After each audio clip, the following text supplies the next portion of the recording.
ജനിമൃതികൾക്കിടയിൽ ഒരു കീടകം ഇവിടെ. ജീവിതം സാക്ഷിയിലേക്ക് സ്വാഗതം. ജീവിതം സാക്ഷി എന്ന ഈ പരിപാടി കൈരളി ടിവിയും കേരള സ്റ്റേറ്റ് ലീഗൽ സർവീസസ് അതോറിറ്റിയും ചേർന്ന് നടത്തുന്ന ഒരു ലോക അദാലത്തിൻ്റെ ദൃശ്യാവിഷ്കാരമാണ്. ഈ അദാലത്തിൽ എത്തിച്ചേരുന്ന തീർപ്പുകൾ കോടതി വിധി പോലെ തന്നെ നിയമസാധുതയും ഇരു കക്ഷികൾക്കും ഒരേപോലെ ബാധകവുമാണ്. ഇതിനായി കെൽസയുടെ ഒരു പാനൽ തന്നെ ഇവിടെയുണ്ട്. പാനൽ അംഗങ്ങളെ നമുക്ക് പരിചയപ്പെടാം. Shrimati R Suprabha, retired district judge, Kerala judiciary. Advocate Suresh BS, ഹൈക്കോടതി അഭിഭാഷകൻ. ശ്രീ VNP കൈമൾ, സാമൂഹ്യ പ്രവർത്തകൻ. കേരളത്തിലെ സ്ത്രീയുടെ ജീവിതം കനലിലൂടെയുള്ള നടത്തമാണ്. നിരന്തരം പൊള്ളലേറ്റ പാദങ്ങളുമായി അവൾ യാത്ര ചെയ്തുകൊണ്ടേയിരിക്കുന്നു. ഇന്ന് ജീവിതം സാക്ഷിയിലൂടെ ഞങ്ങൾ തുറന്നു കാട്ടുന്നത് ഷൈനിയുടെയും സുരേന്ദ്രന്റെയും കഥയാണ്. ജീവിതം സാക്ഷിയുടെ പുതിയൊരു എപ്പിസോഡിലേക്ക് ഏവർക്കും സ്വാഗതം.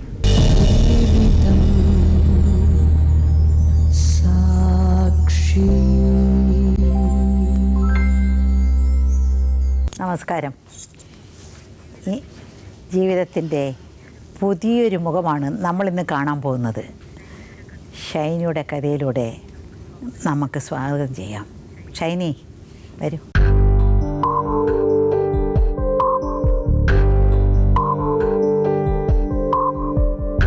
ഷൈനിയുടെ വീട് എവിടെയാ? എൻ്റെ സ്വന്തം സ്ഥലം പത്തനംതിട്ട. പത്തനംതിട്ട. വീട്ടിൽ ആരൊക്കെ ഉണ്ട്? വീട്ടിൽ മോളും ഞാനും ഇപ്പോഴും. മോളാണ്. എത്ര വയസ്സായി മോൾക്ക്? 13 വയസ്സ് കഴിഞ്ഞു. പത്തനംതിട്ടയിൽ ആരൊക്കെ ഉണ്ട്? പത്തനംതിട്ട ഇപ്പോൾ ആരുമില്ല. അച്ഛനും അമ്മയും ഇപ്പോൾ ഇവിടെ തന്നെ താമസിക്കുന്നത്. ഇവിടെ തന്നെ? ആരുടെ കൂടെ? അവർ സ്വന്തമായിട്ട് വീട് വാങ്ങിച്ച് അവിടെ താമസിക്കുന്നു. അതെവിടെയാ? പൂക്കോട്. അപ്പോൾ നിങ്ങൾ രണ്ടുപേരും തനിച്ചാണ് താമസിക്കുന്നത്? ഞങ്ങൾ രണ്ടുപേരും തനിച്ചാണ് താമസിക്കുന്നത്. പ്രശ്നങ്ങളൊക്കെ ഉണ്ടായി ഞാൻ ഇപ്പം ചെറിയൊരു വീട് വാടകയ്ക്കാണ് താമസിക്കുന്നത്, ഞാനും മോള് മാത്രം. കല്യാണം കഴിഞ്ഞിട്ട് എത്ര കൊല്ലമായി? 14 വർഷം. 14 വർഷം. എവിടെ വെച്ചായിരുന്നു വിവാഹം? വിവാഹം വീട്ടിൽ വെച്ചായിരുന്നു. വീട്ടിൽ വെച്ച് തന്നെ. എന്താ, ലവ് മാരേജ് ആണോ അറേഞ്ച്ഡാ? ലവ് മാരേജ് ആണ്. കല്യാണമായിട്ട് വീട്ടിൽ വെച്ച് ചെറുതായിട്ട് കല്യാണമായിട്ട് നടത്തി. അല്ല, വീട്ടുകാർ സമ്മതത്തോടു കൂടിയുള്ള കല്യാണം. എവിടെ വെച്ചാണ് ആദ്യം കാണുന്നത് പുള്ളിയെ? ഇവിടെ എൻ്റെ അച്ഛനും അമ്മയ്ക്കും കടയുണ്ടായിരുന്നു. എന്ത് കട? ഹോട്ടലും. സ്വന്തം ഹോട്ടലുണ്ടായിരുന്നു. അത് കൊള്ളാം. എവിടെയായിരുന്നു കട? കട പുന്നമൂട്. അവിടെ വെച്ചാണ് ആദ്യം കാണുന്നത്. അവിടെ ഊണ് കഴിക്കാൻ പോയപ്പോൾ കണ്ടതാണോ? ഷൈനിയൊക്കെ എന്ത് കമ്മ്യൂണിറ്റിയാ? ജാതി രണ്ടും രണ്ട് ജാതിയാണ്. രണ്ട് ജാതി. പക്ഷെ വീട്ടുകാരും എതിർത്തൊന്നുമില്ല അല്ലേ? എതിർത്ത്, എല്ലാവരും എതിർത്തു. എനിക്കിത് മതിയെന്ന് ഞാൻ പറഞ്ഞു. പിന്നെ സമ്മതിച്ചു? സമ്മതിച്ചു. പിന്നെ അത് കല്യാണം കഴിഞ്ഞ പിന്നെ എവിടെയായിരുന്നു താമസം? വെള്ളായണി. വെള്ളായണിയിൽ. പുള്ളിക്ക് എന്തായിരുന്നു? ലോഡിങ്, കല്ല് ലോഡിങ്ങിന് പോകും. എവിടെ? ട്രിവാൻഡ്രത്ത് വെച്ച് തന്നെയാണോ? അവിടെ തന്നെ വീട്. ഇവിടെ പിന്നെ ഒരു ദിവസം ഇതേപോലെ കടയിൽ, നമ്മുടെ കടയിൽ ബെറോട്ട അടിക്കാൻ വേണ്ടി വന്നു. അങ്ങനെ പിന്നെ സ്ഥിരമായിട്ട് അടിക്കാനൊക്കെ അറിയാം. കടയിൽ ആളില്ലായിരുന്നു, അങ്ങനെ സഹായിക്കാൻ വേണ്ടി വന്നത്. ബെറോട്ട ഉണ്ടാക്കാനൊക്കെ അറിയാം. വന്ന് കണ്ട് പരിചയപ്പെട്ടു. അങ്ങനെ 6 വർഷം നമ്മൾ സ്നേഹത്തിലതിന് ശേഷമാണ് കല്യാണം. 6 വർഷത്തിന് ശേഷം? അല്ലാതെ വളരെ നീണ്ട കാലമാണല്ലോ. കല്യാണം കഴിഞ്ഞ പിന്നെയും കല്ലിലൊടിങ്ങിന് പോയോ? പോയി എന്ന് പറഞ്ഞ് രണ്ടിനെ ചുമ്മാ ഉപദ്രവമാണ് നിരന്തരം. എന്തായാലും നീ അങ്ങനെ എന്ന് നിൽക്കാൻ പറ്റൂ? ഉപദ്രവമില്ലേ? ഉപദ്രവിക്കുന്നിടത്ത് ആരാ എന്നും നിരന്തരം ഇങ്ങനെ താമസിക്കാമായിരുന്നില്ലേ? കൊണ്ട് പോയി. അപ്പോൾ ഒരുമിച്ച് അല്ലേ? ഞാൻ അവസാനം അനുസരിക്കാതെ പോയത്. അപ്പോൾ ഷൈൻ പറയുമ്പോൾ പറയും ഞാൻ അവിടെ ഇവിടെ നിന്ന് ജോലി ചെയ്യാനൊന്നും പറയാറില്ല, ഇവിടുന്ന് പോവാൻ. അങ്ങനെ വീണ്ടും വീണ്ടും ഞാൻ വീണ്ടും പറയുമ്പോൾ അയാൾ വീണ്ടും കൃത്യമായിട്ട് എന്ത് തന്നെ ആയാലും അത് വീണ്ടും പോട്ടെ, അല്ലെങ്കിൽ ചെയ്തില്ലാതിരിക്കട്ടെ. അതുപോലെ അയാൾ ചെയ്ത തെറ്റാണ്, നിങ്ങൾ വല്ലാതെ വയലൻ്റായി. അത് സ്വാഭാവികമായിട്ടും ആലോചിച്ചപ്പോൾ എത്ര തെറ്റാണ് നിങ്ങളുടെ ഭാഗത്ത് ആലോചിച്ചത്. ചെയ്യാത്തൊരു തെറ്റായിട്ട് പോലും നിങ്ങൾ തന്നെ അനുഭവിച്ചില്ല. നമുക്ക് സ്ത്രീയുടെ കാര്യം പറഞ്ഞാൽ നിങ്ങളുടെ വീട്ടിൽ ഓരോ കാര്യം പറയുമ്പോഴും പഴയ ബന്ധമില്ല. വീണ്ടും ആ സ്ത്രീ ഇപ്പം ആയുഷ്യുടെ മനസ്സിൽ നേരത്തെ ഉണ്ടായി ഒരു ഇഷ്യൂ ഉണ്ടായി. അത് പറയാം, സ്വാഭാവികമായിട്ടും ഭർത്താവിനത് ഇഷ്ടമല്ല എങ്കിൽ ഇപ്പോഴും സ്നേഹമുണ്ട് അല്ലേ? സ്നേഹം കൊണ്ടല്ല, സ്നേഹമൊക്കെ അല്ലെങ്കിൽ സുരേന്ദ്രൻ്റെ അടുത്തുള്ള സ്നേഹം കൊടുക്കുമ്പോൾ അവിടെ നിൽക്കണം. കൊടുക്കുമ്പോൾ മാത്രം വാടക എനിക്ക് ഉണ്ടായിട്ടുണ്ട്. വാടക കൊടുക്കുമ്പോൾ അങ്ങനെ ഒരു തോന്നാമായിരുന്നു തോന്നിയിട്ടുണ്ടോ? അത് വേണ്ടായിരുന്നു അവിടെ തന്നെ താമസിക്കുന്നുണ്ടോ? പോകുന്നതിൽ കുറ്റബോധം തോന്നും. എന്നെങ്കിലും അവിടെ നിന്ന് ഇറങ്ങിപ്പോകും. ഷൈനിക്ക് തെറ്റിയപ്പെടും അല്ലേ? അല്ലേ? ജസ്റ്റ് വീണ്ടും കൂടുതൽ പറയും. പറയുമ്പോൾ സ്വാഭാവികമായിട്ട് വീണ്ടും ഇത് പറയും, ഈ വിഷയം പറയും. ഞാൻ പോയി എടുക്കുമെന്ന് പറയുമ്പോൾ എനിക്ക് ദേഷ്യം. പക്ഷെ ഇവിടം വിട്ട് പോയ യാതൊരു ഇതുമില്ല, അതൊന്നുമില്ല. പാടില്ല. ഒരുമിച്ച് താമസിക്കുന്നതിന് എനിക്ക് പക്ഷേ ഇവിടം വിട്ട് ഇനി എങ്ങും പോകാൻ താല്പര്യം ഒരുമിച്ച് താമസിക്കുന്നത് തന്നെയാണോ? ഒരു ടി വി, ഒരു ഫാനൊക്കെ. എൻ്റെ സാധനങ്ങളെല്ലാം ഞാൻ എടുത്തു, തന്നെ കഷ്ടപ്പെട്ട് വാങ്ങിച്ചിട്ടത്. അതുകൊണ്ട് ഈ പോലും ഇല്ല. ഈ സാധനങ്ങളെല്ലാം ഞാൻ വന്നപ്പോൾ ഒരു കട്ടിൽക്കട ജോലിക്ക് ഇറങ്ങിയതിന് ശേഷമാണ് സാധനങ്ങളുണ്ടായിരുന്നു അവിടെ ഉണ്ടായിരുന്നു. ഞാൻ ഈ സുരേന്ദ്രൻ്റെതായ 5-6 മാസം അവിടെ ഇപ്പോഴും ഉണ്ടോ സുരേന്ദ്രൻ്റെ? അപ്പൊ സുരേന്ദ്രന്റെ സാധനങ്ങൾ കൂടി തന്നെയാണ് എടുത്തത്. പോലീസിന്റെ ഹെൽപ്പ് എങ്ങനെ തനിച്ച് പോയി എടുത്തോലെ പോലും എല്ലാ സാധനവും എടുത്തു. എല്ലാവരും. പിന്നെ ഷൈനിയുടെ കഥ കേട്ടു. നമ്മളിപ്പോ ഓക്കെ അയാളെ സംബന്ധിച്ച് അല്ലേ, ബാലികേറ മലയാക്കി മാറ്റി പൊയ്ക്കോട്ടെ. വേറെ സ്ഥലത്ത് ജോലിക്ക് പോയിക്കോട്ടെ. പത്തനംതിട്ട ഒഴിവാക്കി സ്ഥലത്ത് പോയാലോ? കോട്ടെ പത്തനംതിട്ട അല്ലാതെ വേറെ 3-4 മാസമായി. ഓഹോ, ഞാൻ സംസാരിച്ചിട്ട് തന്നെ ഇപ്പം താമസിക്കാൻ അതെനിക്ക് അറിഞ്ഞൂടാ. അയാൾക്ക് ഇഷ്ടമാണോ കൂടെ പിന്നെ അപ്പുറത്ത് കഴിഞ്ഞാൽ പിന്നെ ജീവിതം ശരിയാവില്ല. ഇവിടെ വിട്ട് ഇനി പത്തനംതിട്ട പോയി പോയാൻ തോന്നണ്ടേ? എത്താൻ നോക്കോ?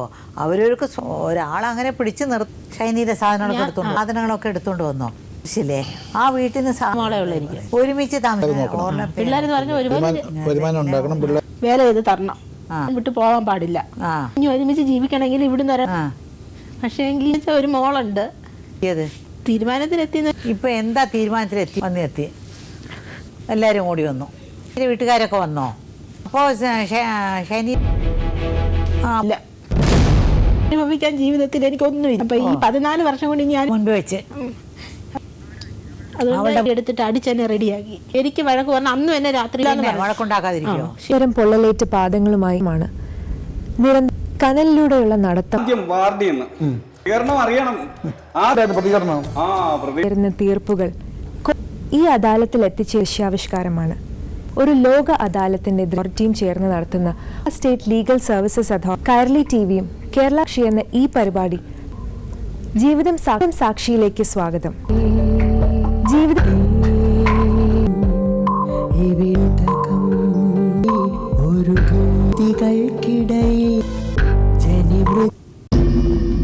അടുത്ത എപ്പിസോഡിൽ കേൾക്കാം. ഞാനുള്ളത് നമുക്ക് കേൾക്കാം. ഇനി സുരേന്ദ്രൻ എന്താ പറയുക? ട്യൂബിൽ ഞാനും എടുത്തിട്ടു. എന്നിട്ട് ഈ പറഞ്ഞ വൈറ്റത്തടിച്ചൊരു ഗീറം ഗീർത്ത് ഞാൻ ഷർട്ട് അങ്ങോട്ട് ഊരി നിന്ന് അവന്റെ ഒരു ചൈനയുടെ മൊബൈൽ എടുത്ത് കൊടുത്ത് ഞാനും വിട്ടില്ല. എന്റെ കൂടെ ഒരു കുടുംബം ഞങ്ങളുടെ നല്ല കുടുംബം. ഇത്തിരി അസൂയയും കുശുമ്പും ഒക്കെ ഇതൊക്കെ കണ്ടാ സഹിക്കുവോ? സാറിനറിയാലോ എന്റെ കുടുംബത്തെ കുറിച്ച്. ഇതിൽ മലയാളികളുണ്ടോ?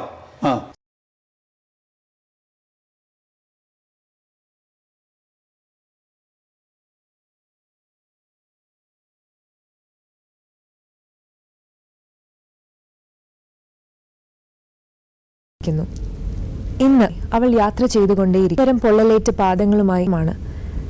ഇനി പോണ്ടെന്ന് ഓരോ പ്രാവശ്യം പറയൂ അല്ലേ? എപ്പോഴും പറയും. അങ്ങനെയാണ് ഈ അങ്ങോട്ട് പോകുന്നതിനുള്ള ഒരു പ്രശ്നത്തിൽ മാത്രമേ നമ്മുടെ വീട്ടിൽ വഴക്കുണ്ടാവാറുള്ളൂ. അല്ലാതെ വേറെ എനിക്ക് ചെലവിന് തന്നില്ല ഞാൻ പറഞ്ഞിട്ടുണ്ട്. ചെലവിന് തന്നില്ലെന്ന് പറഞ്ഞാലും വിഷമമില്ല, നിങ്ങൾ പോവണ്ട. എന്നിട്ട് ഇപ്പോഴും കൈ സുഖമില്ലാതെ ഞാൻ പോയി വിളിച്ചുകൊണ്ട് വന്ന് ഈ തടി വീണ് 10-18,000 രൂപ വരെ ഞാൻ ഇപ്പം ചെലവാക്കി. ആശുപത്രി കൊണ്ടുപോയി ഞാനാണ് വിളിച്ചോണ്ട് വന്നു. ഞാനാണ് ഇതൊക്കെ ചെലവാക്കിയത്. തടി എങ്ങനെ വീണ്? അവിടെ ജോലിക്ക് പോയിക്കൊണ്ടിരുന്നപ്പോൾ ലോഡിങ്ങിന് പോയപ്പം തടി വീണി വിരൽ മുഴുവനും ചതഞ്ഞു. ഞാനും എൻ്റെ അനിയത്തിയും കൂടെ ഇവിടുന്ന് പോയി ഇവിടെ വിളിച്ചുകൊണ്ട് വന്ന് ഞാനാണ് ആശുപത്രി കൊണ്ടുപോയി നോക്കിയെല്ലാം എടുത്ത്. അപ്പോൾ ഞാൻ പറഞ്ഞു ഇനി ഇവിടുന്ന് പോകാൻ പറ്റൂല എന്ന് പറഞ്ഞു. അപ്പോൾ എൻ്റെ ജോലി എന്ന് പറഞ്ഞാൽ ചായക്കടയിലും പോവും, ഞാൻ പാചകത്തിനും പോവും, കല്യാണ പാചകത്തിനും എല്ലാത്തിനും പോവും. നിങ്ങളെ ഭർത്താവും ആ സ്ത്രീ തമ്മിലേ ബന്ധമുണ്ടെന്ന് ശരിക്കും മനസ്സിലായി. എൻ്റെ ഭർത്താവിൻ്റെ മൊബൈലിൽ ഇവിടെ ഫോട്ടോ, ഭാര്യയായ എൻ്റെ ഒരു ഫോട്ടോ ഫോണിലില്ല, അവിടെ ഫോട്ടോ ഈ ഫോണിലുണ്ടായിരുന്നു. ഫോട്ടോ എന്ന് പറഞ്ഞാൽ അവരുടെ പേരിനോട് ചേർന്ന് അവരെ ഫോട്ടോ ഇട്ടിട്ടുണ്ട് അല്ലേ? പേരിനോടല്ല, അല്ലാതെ അടിച്ചിട്ടിരിക്കുന്നത് ഫോട്ടോ ഇട്ടു എന്ന് പറഞ്ഞിട്ട് അവർ തമ്മിൽ ബന്ധമുണ്ട് എന്നൊക്കെ സമയം പറയാമോ?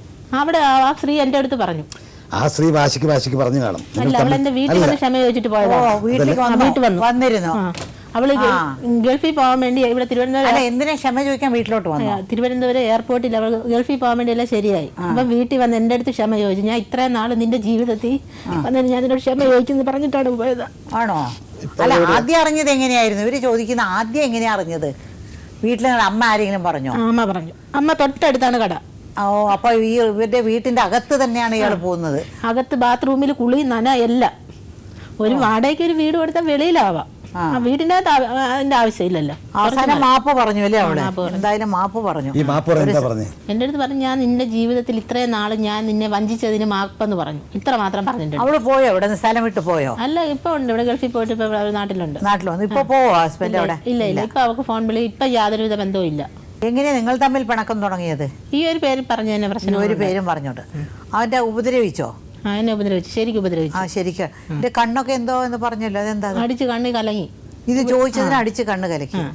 അല്ല, ഇവിടെ നിൽക്കൂല. അപ്പൊ എന്ത് ചെയ്തു ഷൈനി? ഞാൻ നേരെ സ്റ്റേഷനിൽ ചെന്ന് പരാതി കൊടുത്തു. പരാതി കൊടുത്തു. ഇങ്ങനെ അടിച്ചു. മനസ്സിൻ്റെ അകത്ത് ഈ ദേഷ്യമാണല്ലേ? മനസ്സിൻ്റെ അകത്ത് ദേഷ്യത്തിൽ എന്നെ ശരിക്കും എന്നെ ഉപദ്രവിച്ചു. എനിക്ക് എഴുന്നേക്കാൻ പറ്റാത്ത രീതിയിൽ ഉപദ്രവിച്ചു എന്നെ. അയ്യോ. അപ്പൊ കുടിക്കുമായിരുന്നോ? അങ്ങനെ വലിയൊരു കുടിയൊന്നുമില്ല, വല്ലപ്പോഴൊന്നും ഒക്കേഷനിലായിട്ട്. മോള് കണ്ടില്ല അച്ഛൻ അടിക്കുന്നതൊക്കെ? രാത്രിയാണ് അടിച്ചത്. ഞാൻ രാവിലെയാണ് സ്റ്റേഷനിൽ പോയത്. അല്ലല്ല, രാത്രിയാണ് ഉറക്കായത്. അപ്പൊ ഈ ബഹളത്തില് എഴുന്നേറ്റ് പറഞ്ഞു, അച്ഛാമ്മ അടിക്കല്ലെന്ന് പറഞ്ഞു എഴുന്നേറ്റ് പറഞ്ഞു. അങ്ങേര് ദേഷ്യമുണ്ടോ കേസ് കൊടുത്തതില്? കേസ് കൊടുത്തത് ദേഷ്യമുണ്ട്. ദേഷ്യമുണ്ടല്ലേ? ഇവരെന്ത് വേണേലും അടിക്കാം, പക്ഷെ നമ്മൾ കേസ് കൊടുക്കാൻ പാടില്ല. കേസ് കൊടുത്തതിൽ ഒരുപാട് ദേഷ്യമുണ്ട്. ഒരുപാട് ആൾക്കാരോട് പറയുകയും ചെയ്തു. 3-4 പ്രാവശ്യം ഞാൻ സ്റ്റേഷനിൽ കയറ്റി എന്നൊക്കെ പറഞ്ഞു. എന്നിട്ട് ഇപ്പൊ ഒരുമിച്ചാണോ താമസിക്കുന്നില്ല? കേസ് കൊടുത്ത ഉടനെ പൊക്കളഞ്ഞോ വീട്ടിൽ നിന്ന് ഹസ്ബൻഡ്? പോയി ഉടനെ പോയി. ഞാൻ ഇവിടുന്ന് അങ്ങ് പത്തനംതിട്ട പോകുന്നെന്ന് പറഞ്ഞ് ഞാൻ ഇവിടെ സ്റ്റേഷനിൽ കേസ് കൊടുത്തിട്ട് നേരെ ആറന്മുള സ്റ്റേഷനിൽ കേസ് കൊടുത്തു. നമ്മുടെ അവിടെ പത്തനംതിട്ട അവിടെ പോയി കേസ് കൊടുത്തായിരുന്നു.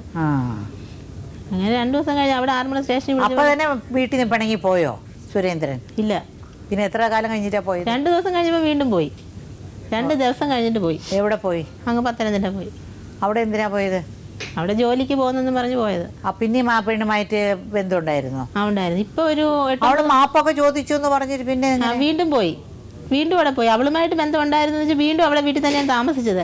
ഇപ്പോഴൊരു 10-12 മാസമായി. ഇവിടെ ഭർത്താവിനോട് പറഞ്ഞതിന് ശേഷം ആ ഭർത്താവ് അവിടെ പിന്നെ ആ വാടകയ്ക്ക് താമസിച്ചിരുന്നിടത്ത് മാറാൻ പറഞ്ഞ് അതിൻ്റെ തൊട്ട് കുറച്ച് മുകളിലോട്ടാണ് ഇപ്പം താമസിക്കുന്നത്. ഇപ്പോഴും ആ വാടക വീട് ഒഴിഞ്ഞിട്ടില്ല. അവിടെ ഒഴിഞ്ഞിട്ടില്ല. സാധനങ്ങളൊക്കെ അവിടെ ഉണ്ട്. സ്ത്രീ ഇല്ലല്ലോ, സ്ത്രീ രംഗത്തില്ല. ഇപ്പം പിന്നെ അയാൾ നിങ്ങളുടെ കൂടെ. അപ്പൊ ഈ കൈയെല്ലാം കുറഞ്ഞ് ഇപ്പം ആശുപത്രി കൊണ്ടുപോയി കുറഞ്ഞ് അവിടെ പോകണമെന്ന് പറഞ്ഞു. വീണ്ടും പോകണമെന്ന് പറഞ്ഞു. ഇനി പോകാൻ പറ്റത്തില്ലെന്ന് പറഞ്ഞ് അങ്ങനെ കുടിച്ചിട്ട് ഒരു ദിവസം രാത്രി എന്നെ വീണ്ടും ഈ കൈ കുറഞ്ഞതിന് ശേഷം അടിച്ചു. അത് കഴിഞ്ഞിട്ട് വേറൊരു ദിവസം ഞാൻ പാചകത്തിന് പോയപ്പോൾ റോഡിൽ നിന്ന് ഒരാളോട് സംസാരിച്ചത്. ഇപ്പം 2ാമത്തെ പ്രശ്നം അതാണ്. ഞാൻ പാചകം കഴിഞ്ഞിട്ട് രാവിലെ വന്ന വഴിക്ക് വേറെ ഒരാൾ നമ്മുടെ വീടിൻ്റെ കുറച്ച് ഇവരുടെ എൻ്റെ ഭർത്താവിൻ്റെ ഒരു ബന്ധു തന്നെയാണ്. ആളിൻ്റെ അടുത്ത് സംസാരിച്ചപ്പം പിന്നെ അങ്ങേരെ വെച്ച് എന്നെ കുറേ പറഞ്ഞു. ഞാനും അങ്ങേരും കൂടെ ബന്ധമുണ്ടെന്ന് പറഞ്ഞു. അപ്പം ഞാൻ പറഞ്ഞു ശരി, നിങ്ങൾ ഒരു ദിവസമെങ്കിലും വേറെ ഏതെങ്കിലും രീതിയിലൊരു ബന്ധം അവിടെ നിന്ന് സംസാരിച്ചിട്ടുള്ളതാണല്ലോ, കണ്ടിട്ടുള്ളതെന്ന് പറഞ്ഞു. അങ്ങനെ അതിൻ്റെ പേരിൽ വീണ്ടും വഴക്കുണ്ടായി. എന്നെ അടിച്ചു. അങ്ങനെ പ്രശ്നങ്ങളായി. ഇവിടുന്ന് പത്തനംതിട്ട പോകുന്നെന്ന് പറഞ്ഞപ്പോൾ ഞാനും പിന്നെ വീണ്ടും കേസ് കൊടുത്തോ? അടിച്ചപ്പോൾ വീണ്ടും കേസ് കൊടുത്തു. വീണ്ടും എന്നെ അടിച്ചു. ഈ പേരും പറഞ്ഞ് അടിച്ച് പത്തനംതിട്ട പോവാന്ന് പറഞ്ഞപ്പോൾ എനിക്ക് കുറച്ച് ദേഷ്യം വന്നു. ഞാനും ഒരുപാട് ഉറച്ച് സംസാരിച്ചപ്പോൾ ശരിക്കും എന്നെ അടിച്ചു. ഷൈനി തിരിച്ച് ഉപദ്രവിച്ചോ? ഉപദ്രവിച്ചില്ല. എന്നെ അടിച്ചപ്പം ഒരുപാട് അടിച്ചു പിടിച്ചത് കല്ലിൻ്റെ വെറുതെ തള്ളി. അങ്ങനെ ചെന്ന് വീണ് എൻ്റെ നടുവെന്ന് അടിച്ച് ഭയങ്കര വേദനയായിരുന്നു, നടക്കാനൊന്നും വരുന്നത്. അപ്പോഴും ഞാൻ എൻ്റെ കയ്യിലൊരു കടി വെച്ച് കൊടുത്തു. ഇപ്പം ആരോടെയാണ് താമസിക്കുന്നത് സുരേന്ദ്രൻ? അവിടെ അമ്മയുണ്ട്, അവർ 2 പേരും മാത്രം. അമ്മയ്ക്ക് സുഖമില്ലാതെ അവർ ചെലവിനെ കൊടുക്കുന്നുണ്ടോ? ആർക്ക്? ഇപ്പൊ എനിക്ക് ചെലവിന് യഥാർത്ഥത്തിൽ ഇപ്പം ചെലവിന് വന്ന് 2.5 വർഷമായി. അയ്യോ. അല്ല, ഇപ്പോഴത്തെ ശരിക്കുള്ള പ്രശ്നം എന്താ? ഇപ്പം അയാൾ വരാത്ത എന്തുകൊണ്ടാ? ഇവിടെ ഇപ്പം ഇവിടെ തന്നെ ഉണ്ട്. അത് നിങ്ങളുടെ കൂടെ താമസിക്കാത്ത എന്തുകൊണ്ട്? കൂടെ താമസിക്കാതെ ഞാൻ ഇവിടെ എന്നെ ഇങ്ങനെ അവിടെ പോകുന്നത്. നിങ്ങൾ വേണ്ടെന്ന് പറഞ്ഞിട്ടാണോ? നിങ്ങൾ വേണ്ടെന്ന് പറഞ്ഞു? ഞാൻ വേണ്ടെന്ന് പറഞ്ഞ അവിടെ നിന്ന് മാറിയത്. എനിക്ക് ഇനി ഉപദ്രവിക്കാൻ, എനിക്ക് ദേഹത്ത് ഇനി ഉപദ്രവിക്കാൻ, ഞാൻ വേല ഏതെങ്കിലും കഴിച്ചോളാം, എനിക്ക് എന്നെ ഉപദ്രവിക്കരുതെന്ന് പറഞ്ഞ എന്നെ അവിടെ നിന്ന് ഇറങ്ങി മാറി. എനിക്ക് വേറെ ഒരു ബന്ധം ഉണ്ടെന്നാണ് അയാൾ പറഞ്ഞു വരുന്നത്. അത് ഒരിക്കലും ഇല്ല. പക്ഷേ അയാൾ പറയുന്നത് ഈ ദേഷ്യം കൊണ്ട് പറയുന്നതായിരിക്കും അല്ലേ? എനിക്ക് അങ്ങനെ ജീവിതത്തിൽ അങ്ങനെ ഞാൻ ജീവിക്കുന്നത് എൻ്റെ മോക്ക് വേണ്ടി മാത്രമാണ്. സുരേന്ദ്രനും മറ്റേ സ്ത്രീ തമ്മിലുള്ള ബന്ധം നിങ്ങൾ ഉണ്ടെന്ന് പറയുന്ന കാര്യം അത് എപ്പോഴും നിങ്ങൾ നേരി കണ്ടിട്ടുണ്ടോ? അങ്ങനെ നിങ്ങൾ നേരി കണ്ടിട്ടുണ്ടോ? കണ്ടിട്ടുണ്ട്. എങ്ങനെ നേരി കണ്ടിട്ടുള്ളത്? നേരി കണ്ടിട്ടുണ്ടെന്ന് വെച്ച് കഴിഞ്ഞാൽ ഞാൻ അവിടെ പോയി നിൽക്കുമായിരുന്നു. ഈ മോക്ക് അവധി സമയത്ത് അവിടെ പോയി നിൽക്കും. അയാൾ താമസിക്കുന്ന റൂമിൽ താമസിക്കും. ഓക്കെ. അല്ല, അയാൾ താമസിക്കുന്ന റൂമിലല്ല. എൻ്റെ അമ്മയ്ക്കൊക്കെ അതിൻ്റെ തൊട്ടടുത്ത് തന്നെ ചായക്കടയുണ്ട്. അപ്പം മോടെ ഈ വെക്കേഷന് ഞാൻ അവിടെയാണ് പോയി നിൽക്കുന്നത്. അപ്പം ഞാൻ അവിടെ ചെന്ന് നിന്ന് ഒരു ദിവസം കറണ്ട് പോയി. അപ്പോൾ ഞാൻ അവിടെ വീട്ടിൻ്റെ അകത്തോട്ട് ഇങ്ങനെ കയറും. അപ്പം ഞാൻ ഇവിടെ കൂടെ പിണക്കമില്ല. എൻ്റെ ഒരു സഹോദരത്തിനെ പോലാണ് ഞാൻ ഇവിടെ കാണുന്നത്. അപ്പം ഇങ്ങനെയൊന്നും ഞാൻ കണ്ടില്ല. അന്ന് ആ നിമിഷം മുതലാണ് എനിക്ക് സംശയം തുടങ്ങിയത്. അവിടെ വീട്ടിൽ അവിടെ മക്കൾ 2 താഴെ ഇരുന്ന് പഠിക്കുന്നു.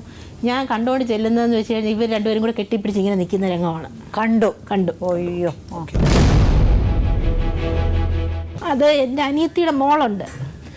അതും അവളും അച്ഛൻ്റെ അമ്മയുടെ കൂടെ നിൽക്കുന്നത്. അതും ആ കൊച്ചുകുട്ടിയും എൻ്റെ മോളെ കാട്ടി 1 വയസ്സിന് മൂത്തതാണ്. അപ്പോൾ ഈ സംഭവം ആ കുട്ടിയും കണ്ടിട്ടുണ്ട്. അത് കൊച്ചു കുഞ്ഞുങ്ങളെല്ലാം ഞാൻ പറഞ്ഞിട്ട് വിശ്വസിച്ചില്ല. അന്ന് രാത്രിയിൽ അവിടെ ഭയങ്കര ലഹള നടന്നു. ഞാൻ ഒരുപാട് സംസാരിച്ചു. ഇനി വിളിക്കാൻ പറ്റൂല എന്ന് പറഞ്ഞു. ശരിക്കും വഴക്ക് പറഞ്ഞാൽ അന്നും എന്നെ രാത്രി എടുത്തിട്ട് അടിച്ചെന്നെ റെഡിയാക്കി. അവളുടെ മുൻപ് വെച്ച്. അപ്പൊ ഈ 14 വർഷം കൊണ്ട് ഇനി അനുഭവിക്കാൻ ജീവിതത്തിൽ എനിക്കൊന്നുമില്ല. അപ്പോൾ ഷൈനിയുടെ വീട്ടുകാരൊക്കെ വന്നോ? എല്ലാവരും കൂടി വന്നെത്തി. ഇപ്പൊ എന്താ തീരുമാനത്തിലെത്തിയത്? തീരുമാനത്തിലെത്തിയെന്ന് വെച്ചാൽ ഒരു മോളുണ്ട്. പക്ഷേ എങ്കിൽ ഇനി ഒരുമിച്ച് ജീവിക്കണമെങ്കിൽ ഇവിടുന്ന് വരാൻ വിട്ട് പോകാൻ പാടില്ല. വേല ചെയ്ത് തരണം. ഞാൻ ഒരു ഭാര്യ, ഒരു ഭർത്താവാണ് ഒരു ഭാര്യയ്ക്ക് ചെലവിന് തരേണ്ടത്. ഒരു ഭാര്യയല്ല ഒരു ഭർത്താവിന് ചെലവിന് കൊടുക്കണ്ടേ. ഇതെല്ലാം ചെയ്തിട്ടും ഈ കൈ ഇവിടെ വന്ന് പ്രൈവറ്റ് ആശുപത്രി കൊണ്ടാണ് ഞാൻ നോക്കിയത്. എന്നിട്ട് ആശുപത്രി ചെലവ് മാത്രം 18,000 എന്ന് പറഞ്ഞു. 24,000 രൂപ ഈ മരുന്ന് മാത്രം ഞാൻ എഴുതി വെച്ചിട്ടുണ്ട്. ഇത്രയും കാശ് എവിടെ നിന്ന് കിട്ടി? ഞാൻ ജോലിക്ക് പാചകത്തിന് പോകും. ഒരാളോട് 10,000 രൂപ ഞാൻ പലിശയ്ക്ക് എടുത്തു. അങ്ങനെയാണ് നോക്കിയത്. അപ്പം എല്ലാവരോടും പറയുന്ന മോടെ മാല പണയം വിറ്റിട്ടാണ് ഞാൻ നോക്കിയത്. അതിനുശേഷം ഒരുമിച്ച് താമസിച്ചോ? ഈ വൈദ്യ ചെലവൊക്കെ ചെയ്തതിന് ശേഷം താമസിച്ചു. ഒരുമിച്ച് താമസിച്ച് പറഞ്ഞാൽ എല്ലാ കാര്യങ്ങളും ഏകദേശം സാധനം വരെ എല്ലാ കാര്യങ്ങളും ഞാൻ നോക്കി. പിന്നെ കൈ എല്ലാം കുറഞ്ഞു വന്നപ്പം ഇവിടുന്ന് വീണ്ടും അങ്ങ് പോകണമെന്ന് പറഞ്ഞു. അയ്യോ. അങ്ങനെ ഒരു ദിവസം രാത്രി ഭയങ്കര അടിയായി. അടിച്ച് റെഡിയാക്കി തന്നെ. അപ്പോൾ ഇനി അങ്ങ് അവിടെ പോകണം. എപ്പോഴായാലും ഇപ്പോഴും അങ്ങ് പത്തനംതിട്ട പോകണം എന്നുള്ള ചിന്തയാണ്. ഇപ്പൊ ആ ബന്ധം ഇല്ലെന്നല്ലേ പറഞ്ഞത്? എന്നാലും അവിടെ പോകണം. ഇവിടെ നിൽക്കുന്ന ഇഷ്ടമില്ല. ഇപ്പൊ നിൽക്കുന്നതെന്ന് വെച്ച് കഴിഞ്ഞാൽ അമ്മ ഒറ്റയ്ക്കേ ഉള്ളൂ. സുഖമില്ലാത്ത അമ്മയാണ്. അപ്പം നേരത്തെ ആകുമ്പോൾ ഞാനും എൻ്റെ മോളും വീട്ടിലുണ്ട്. ഞാനാണ് ഈ അമ്മയെ നോക്കുന്നത്. ഇപ്പം അമ്മ ഒറ്റയ്ക്ക് ഉള്ളത് കൊണ്ടാണ് ഇവിടെ പിടിച്ച് നിൽക്കുന്നത്. അല്ലെങ്കിൽ പോയേനെ. ആ ബന്ധം ഇല്ലല്ലോ, പോരെ. പിന്നെ അഡ്ജസ്റ്റ് ചെയ്ത് ജീവിക്കാമല്ലോ. അവിടെ റൂം വാടകയ്ക്ക് എടുത്തേക്കുന്ന വീട് ഇതുവരെ വിട്ടിട്ടില്ല. അവിടെ സാധനങ്ങളും ഡ്രസ്സും കാര്യങ്ങളും. അവിടെ പോകാനുള്ള താല്പര്യം ഉണ്ടാകാൻ കാര്യം വേറെ എന്തെങ്കിലും കാരണമുണ്ടോ? കാരണം വേറെ എന്ത് കാരണം എന്നറിയില്ല. അങ്ങ് പോകണമെന്നുള്ള ഒരു ഇതാണ് പറയുന്നത്. അപ്പൊ ചോദിച്ചില്ലേ അവിടെ ആ സ്ത്രീ?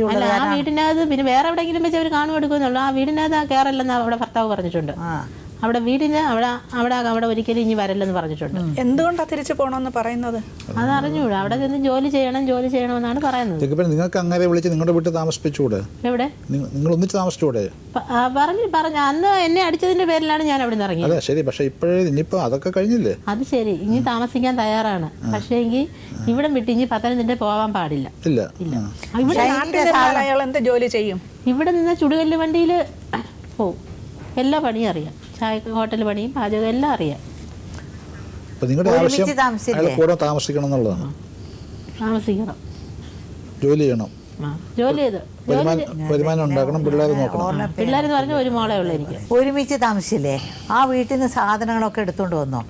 ഷൈനിയുടെ സാധനങ്ങളൊക്കെ എടുത്തോണ്ട് വന്നോ? എല്ലാ സാധനവും എടുത്തു. എല്ലാം. പിന്നെ എങ്ങനെ തനിച്ച് പോയി എടുത്തോലെ? പോലീസിന്റെ ഹെൽപ്പോട് കൂടി തന്നെയാണ് എടുത്തത്. അപ്പൊ സുരേന്ദ്രന്റെ സാധനങ്ങൾ അവിടെ ഇപ്പോഴും ഉണ്ടോ?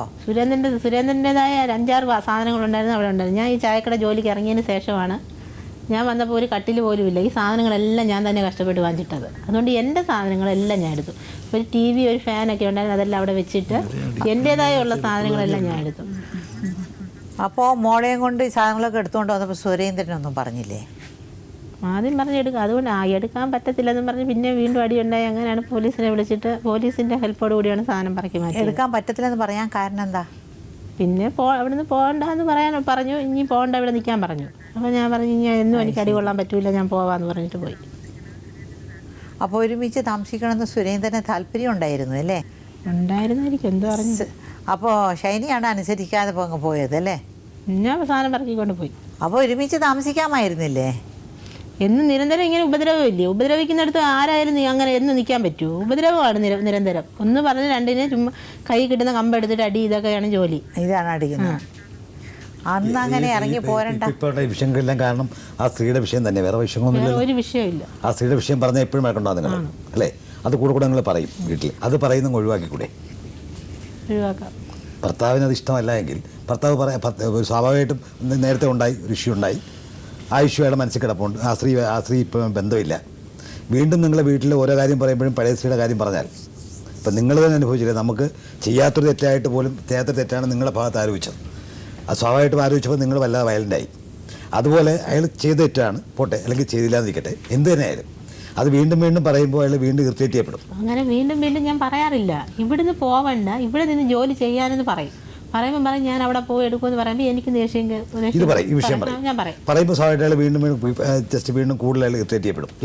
അല്ലേ ഷൈനിക്ക് എന്തെങ്കിലും അവിടെ നിന്ന് ഇറങ്ങി പോകുന്നതിൽ കുറ്റബോധം തോന്നിയിട്ടുണ്ടോ? അത് വേണ്ടായിരുന്നു, അവിടെ തന്നെ താമസിക്കാമായിരുന്നു എന്ന് തോന്നിയിട്ടുണ്ടോ? മാസം തോറും വാടക കൊടുക്കുമ്പോൾ അങ്ങനെ ഒരു തോന്നൽ എനിക്ക് ഉണ്ടായിട്ടുണ്ടല്ലേ? വാടക കൊടുക്കുമ്പോൾ മാത്രം? വാടക കൊടുക്കുമ്പോൾ അവിടെ നിൽക്കണമെന്ന്. അല്ലെങ്കിൽ സുരേന്ദ്രൻ്റെ അടുത്തുള്ള സ്നേഹം കൊണ്ടല്ല? സ്നേഹമൊക്കെ ഉണ്ട്, ഇപ്പോഴും സ്നേഹമുണ്ടല്ലേ? സ്നേഹമുണ്ട്. ഒരുമിച്ച് താമസിക്കുന്ന തന്നെയാണോ താല്പര്യം? ഒരുമിച്ച് താമസിക്കുന്നത്, പക്ഷേ ഇവിടെ വിട്ട് ഇനി എങ്ങും പോകാൻ പാടില്ല. ഒരുമിച്ച് താമസിക്കുന്നതിന് എനിക്ക് യാതൊരു ഇതുമില്ല. അതൊന്നുമില്ല. പക്ഷെ ഇവിടെ വിട്ട് പോയ ഒരാളങ്ങനെ പിടിച്ചു നിർത്താൻ നോക്കുമോ? അവരവർക്ക് സ്വയം തോന്നണ്ടേ? ഇവിടെ വിട്ട് ഇനി പത്തനംതിട്ട പോയി കഴിഞ്ഞ് കഴിഞ്ഞാൽ പിന്നെ ജീവിതം ശരിയാവില്ല. പിന്നെ അപ്പുറത്തെ ഇതായി. അയാൾക്ക് ഇഷ്ടമാണോ കൂടെ താമസിക്കാൻ? അതെനിക്ക് അറിഞ്ഞൂടാ. ഞാൻ സംസാരിച്ചിട്ട് തന്നെ ഇപ്പം 3-4 മാസമായി. ഓഹോ. പോട്ടെ, പത്തനംതിട്ട അല്ലാതെ വേറെ ഏതെങ്കിലും സ്ഥലത്ത് പോയാലോ? പത്തനംതിട്ട ഒഴിവാക്കി വേറെ സ്ഥലത്ത് ജോലിക്ക് പോയിക്കോട്ടെ. ബാലികേറ മലയാക്കി മാറ്റാം അല്ലേ അയാളെ സംബന്ധിച്ച്? ഓക്കെ. നമ്മളിപ്പോൾ ഷൈനിയുടെ കഥ കേട്ടു. ഇനി സുരേന്ദ്രന് എന്താ പറയാനുള്ളത് നമുക്ക് കേൾക്കാം, അടുത്ത എപ്പിസോഡിൽ കേൾക്കാം.